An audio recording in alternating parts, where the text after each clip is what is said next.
दिल्ली का नरेला हत्याकांड, एक दोस्ती, एक कर्ज और खौफनाक अंत की कहानी। दोस्तों, जरा सोचिए, आप अपने घर में बैठकर चाय पी रहे हैं, अपनी रोजमर्रा की परेशानियों पर हंस रहे हैं और अपनी जिंदगी के सपनों को लेकर बातें कर रहे हैं। पर अचानक एक दिन वही घर आपकी चीखों का गवाह बन जाए और आप अपनी ही जिंदगी की लड़ाई हार जाएं। दिल्ली के नरेला में कुछ ऐसा ही हुआ। 26 साल का हिमांशु, जो अपने दोस्त के साथ एक साधारण फ्लैट में रह रहा था, उस दिन नहीं जानता था कि उसका आखिरी दिन होगा। दोस्तों, ये कहानी सिर्फ एक हत्या की नहीं है, ये एक दोस्ती, भरोसे और इंसानी गुस्से की वो खौफनाक दास्तान है जो किसी की भी रूह को हिला सकती है। हिमांशु और सुमित, दोस्ती का बंधन। हिमांशु और सुमित कौशिक दोनों ही नरेला की हिंद अपार्टमेंट्स में एक साथ रहते थे। 4 महीने पहले जब उन्होंने ये फ्लैट किराए पर लिया था, तब शायद उन्होंने सपने में भी नहीं सोचा था कि एक दिन यही घर उनकी दोस्ती का गवाह बनने की बजाय एक भयानक हादसे का गवाह बनेगा। दोस्तों, दोनों ही अपने अपने कामों में व्यस्त रहते थे, लेकिन जब भी वक्त मिलता, वे साथ बैठकर अपनी खुशियां और तकलीफें बांटते थे। ऐसे में जब सुमित ने अपने दोस्त रवि को 45,000 रुपए उधार दिए और वो पैसे वापस नहीं मिले, तो ये बात उसके दिल पर बोझ बन गई। हिमांशु को अपने दोस्त का दर्द सहन नहीं हुआ। आखिर दोस्ती होती ही ऐसी है ना। जब अपने दोस्त को तकलीफ में देखते हैं तो दिल में एक बेचैनी सी होने लगती है।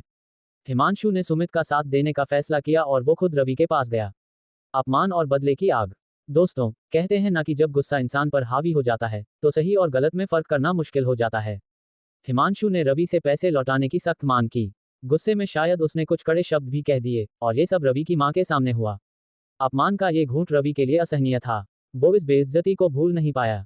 बदले की आग उसके अंदर सुलगने लगी और उसने कुछ ऐसा करने की ठान ली जिसका अंजाम किसी ने नहीं सोचा था। साजिश का खेल। दोस्तों, बदला इंसान को कितना अंधा बना सकता है, इसका अंदाजा आपको इस घटना से लगेगा। रवि ने अपने 3 साथियों साहिल, आशीष और आकाश खत्री को अपने साथ मिला लिया। चारों ने मिलकर साजिश रची। उनका मकसद साफ था, हिमांशु को खत्म करना। दोस्तों, जरा सोचिए किस कदर नफरत और गुस्सा इन 4 लोगों के दिल में भर चुका था कि उन्होंने एक मासूम जान लेने में भी कोई झिझक नहीं दिखाई। वो खौफनाक शाम, शुक्रवार की शाम थी। बाहर हल्की हल्की हवा चल रही थी, लोग अपने अपने घरों की ओर लौट रहे थे। पर दोस्तों, हिमांशु के घर में कुछ और ही चल रहा था। शाम 6 बजे फ्लैट का दरवाजा खटखटाया गया। हिमांशु ने दरवाजा खोला, शायद बिना किसी डर के। आखिर वो रवि को जानता था। लेकिन जैसे ही दरवाजा खुला, चारों हमलावरों ने उस पर टूटकर हमला कर दिया। दोस्तों, हिमांशु कुछ समझ पाता उससे पहले चाकू के वार उसकी देह को छलनी कर चुके थे। उसके चीखने की आवाजें शायद दीवारों तक गूंज रही थीं, पर किसी ने नहीं सोचा होगा कि ये चीखें उसकी आखिरी पुकार होंगी। खून से लथपथ हिमांशु वहीं गिर पड़ा। उसके दोस्त सुमित के लिए ये किसी बुरे सपने जैसा था जिसे वो चाहकर भी रोक नहीं सका। पुलिस की कार्रवाई और आरोपियों की गिरफ्तारी। शाम 6:28 बजे पुलिस को इस खौफनाक घटना की जानकारी मिली। जब पुलिस मौके पर पहुंची तो दोस्तों, जो नज़ारा उन्होंने देखा वो किसी भी इंसान को अंदर तक झकझोर सकता है। हिमांशु का शरीर खून में लथपथ था। उसकी आंखें बंद हो चुकी थीं, पर जैसे वो अब भी सवाल कर रही थी, मेरी गलती क्या थी। लेकिन पुलिस ने जल्द ही कार्रवाई की। 2 घंटे के अंदर रवि, साहिल और आशीष को गिरफ्तार कर लिया गया। आकाश खत्री अब भी फरार है और पुलिस उसकी तलाश में जुटी हुई है। एक परिवार का अंतहीन दर्द। दोस्तों, हिमांशु चला गया, लेकिन उसके माता पिता, उसका परिवार और उसके दोस्त अब कभी भी उस खालीपन को नहीं भर पाएंगे। माँ की आंखें अब भी दरवाजे की ओर लगी होंगी, जैसे वो उम्मीद कर रही हों कि उनका बेटा बस एक बार कहे, माँ, मैं आ गया। पर वो आवाज कभी नहीं आएगी।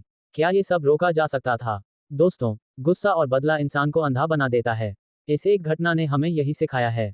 एक कर्ज की मामूली रकम के लिए एक नौजवान की जान ले ली गई। क्या वाकई पैसे की कीमत इतनी हो सकती है? शायद अगर उस वक्त कोई एक इंसान भी गुस्से को शांत करने की कोशिश करता, तो आज हिमांशु जिंदा होता। आखिरी शब्द। दोस्तों, इस कहानी को सुनकर अगर आपके दिल में हलचल हुई हो, अगर आपने महसूस किया हो कि जिंदगी कितनी नाजुक होती है, तो इसे अपने दोस्तों और परिवार के साथ जरूर शेयर कीजिए। गुस्से में लिए गए फैसले कभी सही नहीं होते। अगर कहीं कोई विवाद हो तो बात कीजिए, सुलझाए, क्योंकि किसी की जिंदगी वापस नहीं लाई जा सकती। हिमांशु चला गया, लेकिन उसकी कहानी हमें हमेशा याद दिलाएगी कि इंसानियत और धैर्य ही सबसे बड़ी ताकत है। आपका क्या कहना है दोस्तों? क्या इस घटना को टाला जा सकता था? नीचे कमेंट करके अपनी राय बताइए।